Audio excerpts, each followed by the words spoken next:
Happy Father's Day po sa lahat ng mga dads natin at sa mga maabot ng tinig ko ngayong araw na to. Pinagpalang araw ng mga tatay po sa inyo.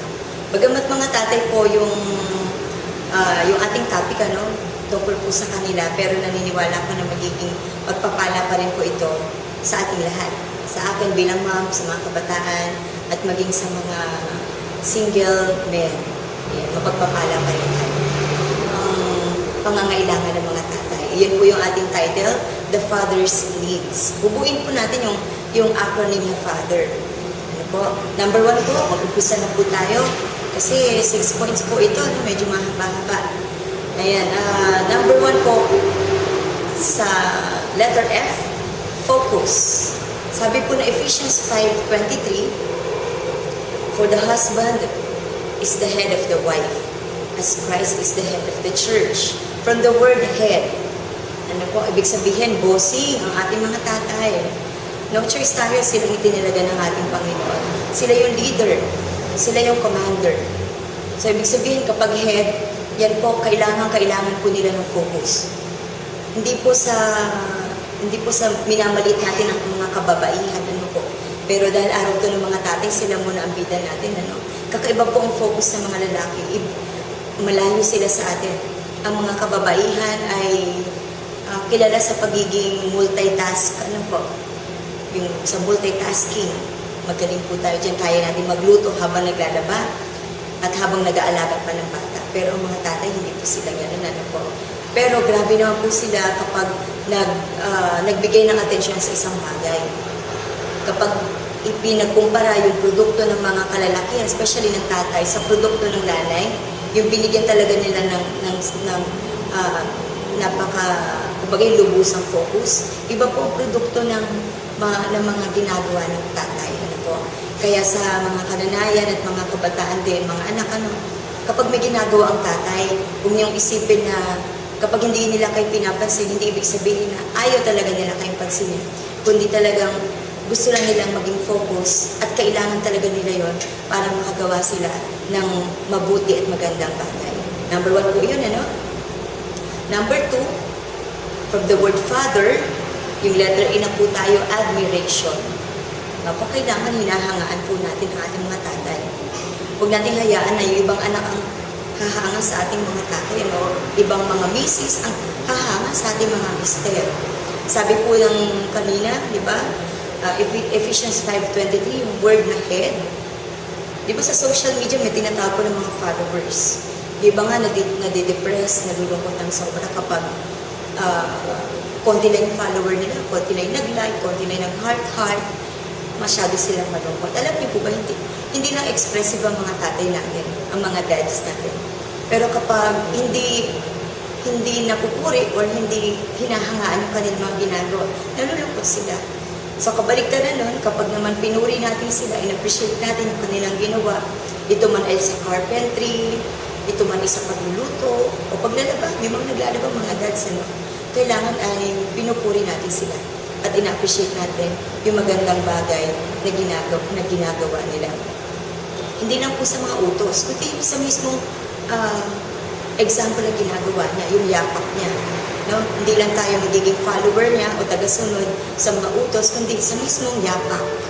Yung footsteps niya, magandang pina-follow, lalo na ng mga anak. I-admire natin sila, pakita natin sa kanila na talagang hangang-hanga tayo sa kanila, di ba? Pogi-pogi tayo sa kanila, ano pa ba? Galing na galing tayo sa kanila. Kasi kapag ganyang klase ng head of the family, di ba? Yung boost yung kanyang self-esteem, yung pagtitiwala niya sa sarili niya ay gano'n na lang kataas, yung self-confidence niya.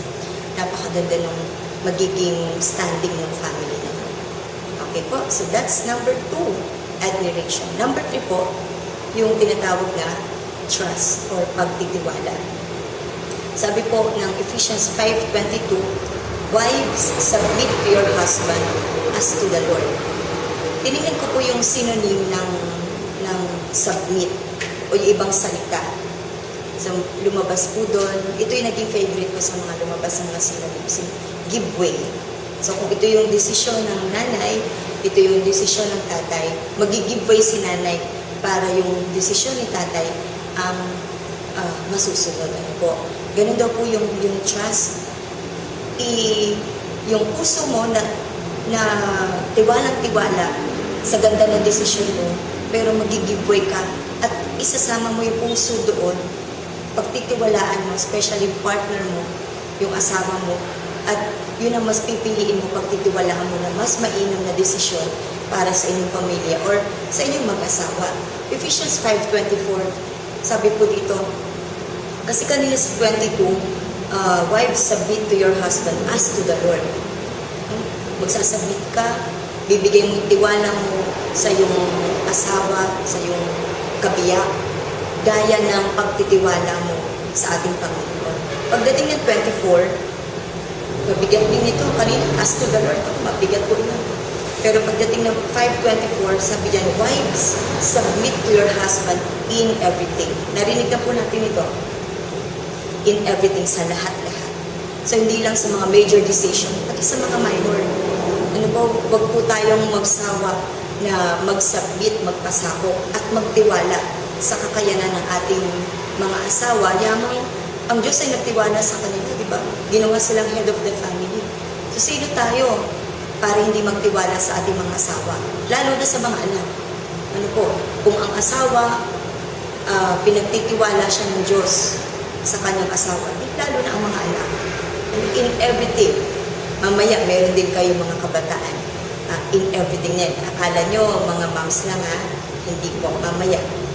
So, ang punto natin doon, kung ang Diyos ay nagtiwala sa mga haligi ng tahanan natin, sa ating mga tatay, sa ating mga asawa, bakit hindi tayo? Magtiwala rin tayo sa kanila. Letter H na po tayo. H stands for honor. Kanina, focus, admiration, trust, and then this time, honor, or karangalan. Bigyan daw natin, isa sa mga pangangailangan ng ating mga tatay o ng ating mga kabiyak na lalaki ay ang karangalan. Sabi po ng Proverbs 12:4, an excellent wife is the crown of his husband. Grabe, mga moms, tayo daw po ang korona ng ating po mga asawa. Pero hindi basta-basta yung version natin, hindi kailangan daw excellent. Yung excellent version ni Ems, yun ang crown ni Pastor Rick. Kailangan daw po maging mahusay tayo hanggat maaari sa lahat ng bagay. No? Pero syempre, hindi naman din tayo perfect. Pero kung ano yung pinagkatiwala sa atin ng Panginoon, kung ano yung kakayanan natin, magandang excellent tayo sa bagay na yun. At sabi dito, tayo daw po ay korona ng ating po mga asawa. Hindi lang tayo, mga anak din. Tagalog po ito, Proverbs 23:24. Sabi po dito, matutuwa ang iyong mga magulang kung matuwid ka at matalino. Ikaliligaya nila na sila ang naging iyong ama't ina. So pagkakataon na ito sa mga tatay muna. Matutuwa ang iyong tatay kung matuwid ka at matalino. Ikaliligaya niya na siya ang naging iyong tatay. Bigyan natin ng pride ang ating mga tatay. Na tuwing makikita ka, di ba, ng kanyang mga kumpare, ng iyong kapitbahay, sasabihin nila, ay, yung batang yan, ako, napakagalang yan. Ay, yung batang yan, napakabait yan. Tapos, di ba, may kasunod yun eh. Kaninong anak yan? Di ba? Ay, kay ano yan? Kay Mang Philip na anak yan. Ay, kay Mang Rudy yan. O kaya kay Mang Romy. Di ba? Ay, kay Pastor Jess yan. Kay Pastor na mga anak yan. Pagka narinig nila yon, grabing pride, grabing karangalan yung kanilang nararamdaman. Kabaligtaran nun, di ba? Pag merong medyo hindi papuri ang binigay. Kaninong anak yan? Ako, yung bata na yan, hindi man lang makapagbuhat ng wali siya. Kanino bang anak yan? Di po ba nakakahiya on your part bilang anak, lalo na sa mga magulang mo? At di ba sa totoo lang, kapag nung pinuri ka ng ibang tao, hindi naman din agad-agad magulang eh. Ikaw muna, uy, ang bait naman ng bata niya, ang bait mo naman, ang galang-galang mo naman. Di ba? Tapos kasunod na lang, kanino ka bang anak? Di ba? At kapag bigay ka na ng karangalan sa iyong tatay o sa iyong magulang, ikaw mismo, sa sarili mo din, na ipakilala mo ng mahusay ang iyong sarili sa ibang tao. Ayan na. Number 1, 2, 3, 4, 5. Ang 5 na tayo. Letter E stands for encouragement.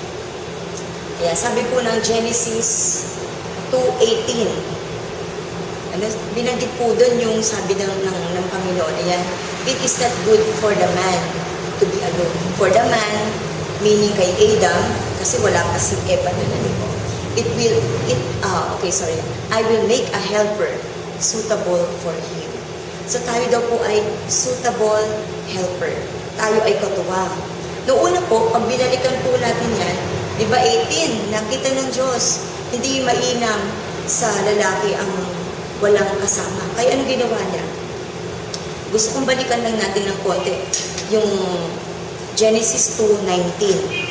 Sabi po dito, sa Tagalog ko po babasahin. Ayan, 18 muna, pagkatapos sinabi ng Panginoong Diyos, hindi mabuting mabuhay ang tao o si Adan nang nag-iisa lang. Kaya igagawa ko siya ng kasama na tutulong sa kanya at nararapat sa kanya. Ano po? Akala nung iba, biglang ginawa si Adan, si Eva, no? Pero hindi po. Verse 19, sabi po dito, nilikha ng Panginoong Diyos mula sa lupa ang lahat ng uri ng hayop na nakatira sa lupa, pati ang lahat ng mga uri ng hayop na lumilipad. At nakita ng Diyos na malungkot, hindi fulfilled si Adan nang siya'y nag-iisa. Gumawa muna siya ng mga hayop. Hindi agad-agad si Eve. Gumawa muna siya ng mga hayop at tinignan niya kung talaga bang ito'y nararapat, ito ba'y makapagpapasaya sa kanya. Pero at the end, dito po sa verse 21, nakita ng Diyos hindi sapat ang mga hayop. Bagamat nakakatuwa yung mga hayop, di ba? Maraming mga pet lovers na appreciate natin sila. Pero yung love talaga ng tao ay hindi lang para sa hayop. At yung kasapatan, yung pagiging suitable, hindi nahanap ng Diyos yun sa mga hayop para kay Adan. Sabi po ng 19, yung bandang dulo, pagkatapos dinala niya ang mga ito sa tao para tingnan kung anong papangalan nito sa kanila. 20 na lang, bandang dulo. Pero para kay Adan, wala kahit isa sa kanila ang nararapat na maging kasama niya na makatutulong sa kanya. Pero ang dami-daming hayop. Pinangalanan niya lahat. Ang dami na. May monkeys, may dogs, may cats, may lion, may tiger, may hippopotamus, may whale. Ayan na, lahat ay iniharap na dumaan na sa paningin ni Adan. Pero wala daw naging suitable helper. Kaya anong ginawa ng Diyos? Sa 21, kaya pinatulog ng Panginoong Diyos ang tao ng mahimbing. At habang natutulog siya, kinuha ng Panginoong Diyos ang isa sa mga tadyang ng lalaki at pinaghilom agad ang pinagkuhanan nito. Ang tadyang na kinuha ng Panginoong Diyos sa lalaki ay nilikha niyang babae at dinala niya sa lalaki. Diba? Tayo yung suitable helper. At pag sinabing helper, hindi lang yung basta katuwang. Ano po? Tayo ang kanilang motivator. Taga-cheer up. Hindi naman laging masaya ang mga tatay. Lalo na kapag nandiyan na si Judy. Diba? Medyo mainit-init na ang kanilang ulo. So, dapat cheer up natin sila. Na mababayaran natin din ang dad. Or sa mga tinatrabaho nila, minsan, napanghihinaan sila ng loob. Lalo na kapag dumating yung pagkakataon na kunyari, natanggal sa trabaho, ang isang tatay, naku, napakahirap nun. Being the head of the family.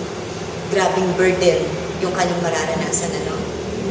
Pero nandito po tayo, mga moms. Kahit na rin po yung ating mga anak, sama na rin po natin sila. Tayo ay naririto, inilagay ng Panginoon para sa ating mga tatay, para mag-encourage sa kanila. Especially mga moms, we are the suitable helper. Hindi manok, hindi aso, ano pa ba yung mga pets? Hindi pusa. Na huwag tayong matutuwa na mas masaya ang mister natin kapag katabi niya yung aso niya. Huwag tayong matutuwa na parang galak na galak yung mister natin kapag kasama yung unggoy niya o yung manok niya. Dapat tayo, kung mayroon mang magpagpapasaya ng higit sa iyong asawa, makakapag-encourage na kanya ng todo, walang iba yun. Tatandaan natin yan. Kailangan talagang ina-appreciate natin siya, ina-encourage natin sila. Na kaya mo yan, Dad. Kaya mo yan, Han. Sweetheart. Matatapos mo rin yan. Kung ano man yung pinoproblema niya sa mga pagkakataon na yun, dapat mahanap niya yung encouragement sa atin ng mga asawa. Maging sa mga anak, dapat mahanap nila yung kaligayahan, yung encouragement sa piling ninyo. Last na po tayo, respect or paggalang. Na napakalaking bagay po na ang mga kabataan, maging ang mga asawa, marunong pong rumispeto sa haligi ng tahanan. Ang nakakalungkot nga lang po, sa mga panahon natin ngayon, parang nababaliwala na din yung salitang paggalang, yung respeto, yung totoong kahulugan ng respeto. Kasi sa ngayon, mga kabataan, pag nakipag-usap sa mga magulang, sa tatay, wala na po at opo. Kung i-record lang yung usapan ng magulang at anak, pag pinlay yun at ibang tao yung makakarinig, iisipin niya, magbarkada na lang. Iisipin nung nakikinig, baka kung umare. Kasi walang po at opo eh. Bagamat napakasimple pa lang. Na po, pagdating po sa respeto, mababaw pa lang po yung po at opo. Kaya kung dun pa lang, hindi na tayo pasado, kawawa naman tayo. Sa mga anak mo na po tayo, no? Sabi po ng Proverbs 23:22, sabi diyan, children, you have to listen to your father who gave you life. Dinescribe eh. Bakit kailangan irespeto? Bakit mo kailangan? Kasi pag sinabing respeto, under unon, you have to know how to listen. Ngayon po sa listening pa lang, ay palyado na tayo. Hindi tayo marunong makinig sa ating mga tatay. Diba, baliwala na sa atin yung payo nila kasi feeling natin, outdated na sila, di naman sila moderno, wala silang alam sa panahon natin ngayon. Bagsak tayo dito, sabi dyan, ang ganda na sinabi, you have to listen to your father who gave you life. Ano man ang narating mo ngayon, dahil yan sa tatay mo, dahil yan sa magulang mo. Okay po, sabi rin ng Colossians 3:20, kanina merong wives, submit to your husband in everything. Ito yung sinasabi ko kanina, na meron din kayo. Children, obey your parents or your father. At this moment, sa father na tayo. Obey your father in everything. Sa lahat-lahat din. Not in something, but in everything. Obey, obey. Maging masunurin tayo. Paramdam natin sa kanila na sila ay tatay at tayo anak. Ano po, magpakaanak tayo sa mga anak dyan na nakikinig. Magpakaanak tayo. Paramdam natin sa ating mga magulang, lalo sa ating mga tatay. Tatay ko kayo. Inire-respeto ko kayo. And to summarize it all, yung father natin, yung acronym, the father's needs. Yung letter F, focus, A, admiration, T, trust, H, honor, E, encouragement, and then last letter R, respect. Tandaan po natin, marami pa po mga pangangailangan ng mga tatay natin. Pero this time, ito lang muna yung ating mga pinag-aralan na nito. Sana tumimo sa ating mga isip. Kasi pag sinabi natin head of the family, parang feeling natin lagi silang malakas, lagi silang parang kayang-kaya nila. Pero ulitin ko lang, kaya nga sila binigyan ng suitable helper. Hindi sila laging malakas. So kailangan natin silang i-appreciate. Kailangan maging sensitive din tayo sa pangangailangan ng ating mga tatay. At tandaan natin, wife, sabi kanina, submit yourself unto the Lord or yourself to your husband as to the Lord. Gagawin natin to para sa kapurihan ng Panginoon. Gagawin natin yung pagsasubmit, hindi madali yun. Pero gagawin natin yun dahil ginagawa natin yun ng parang sa Panginoon na rin. Ang mga bata, yung Colossians 3:20 kanina, obey your parents in everything, for this pleases the Lord.